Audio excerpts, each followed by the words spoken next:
जुल्म और सितम की खौफनाक कहानी की शुरुआत होगी। योगी आदित्यनाथ सरकार ने Uttar Pradesh special security force act 2020 को लागू कर दिया है। इसके तहत Uttar Pradesh special security force UPSSF को बिल्ड किया गया है, उसको बनाया गया है। उत्तर प्रदेश सरकार की तरफ से रविवार यानी बीते संडे देर रात को कहा गया है कि उत्तर प्रदेश एसएसएफ मुख्यमंत्री योगी आदित्यनाथ का ड्रीम प्रोजेक्ट है।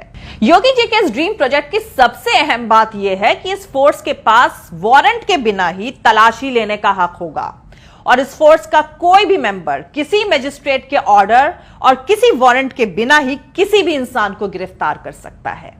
मतलब इसके सिपाही बिना वारंट के आपके घर में घुस सकते हैं और आपको गिरफ्तार कर सकते हैं।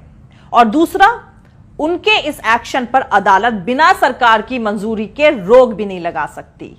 तीसरा, इन्हें पेमेंट देकर कोई भी प्राइवेट उद्योगपति यानी इंडस्ट्रियलिस्ट भी इस फोर्स का इस्तेमाल कर सकता है। मतलब अब इंडस्ट्रियलिस्ट मजदूर नेताओं और जमीन ना देने वाले किसानों के घर में इस फोर्स को भेज सकते हैं और उन्हें गिरफ्तार करवा सकते हैं। और इन बेचारे किसान और मजदूरों को बचाने के लिए अदालत बीच में नहीं आएगी। इसके अधिकार यानी इसके राइट्स कानून से भी ऊपर होंगे, क्योंकि अदालत भी सरकार की इजाजत के बगैर एसएसएफ यानी Uttar Pradesh special security force की किसी भी प्रोसीडिंग में इंटरफेयर नहीं कर सकेगी। जरा सोचिए, अब आपको उत्तर प्रदेश में स्पेशल सिक्योरिटी फोर्स के लोग किसी वारंट के बिना, किसी रिकॉर्ड के बगैर अरेस्ट करेंगे तो उनको आपको रिहा करने की जरूरत भी नहीं पड़ेगी, क्योंकि वो तो साफ साफ कहा जा सकता है ना कि भैया हमने तो गिरफ्तार ही नहीं किया। बस यही एक लाइन कहकर वो तो फ्री हो जाएंगे। ना कोई सवाल पूछेगा, ना कोई जवाब मिलेगा। भागते रहिए इधर से उधर, खटखटाते रहिए दरवाजे, कुछ नहीं होगा, क्योंकि इंसान को किडनैप करने की प्लानिंग लगभग तैयार हो चुकी है। आपके तमाम कोशिशों के बाद सिर्फ इतना होगा कि लोकल थाने में गुमशुदगी की रिपोर्ट दर्ज कर ली जाएगी।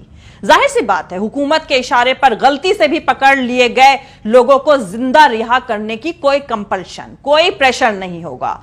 और शुरू में इस तरीके से गिरफ्तार किए गए लोगों में सबसे ज्यादा मुसलमान और दलित होंगे।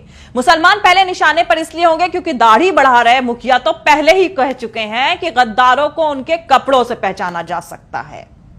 तो दोस्तों, योगी जी के इस ड्रीम प्रोजेक्ट के तहत उत्तर प्रदेश में जो नई पुलिस फोर्स बनाई जा रही है वो एक सियासी मकसद हासिल करने का भाजपा का एक छोटा सा एक्सपेरिमेंट है। अगर भाजपा इसमें कामयाब होती है तो देश में आने वाले वक्त में बहुत कुछ बदलने वाला है।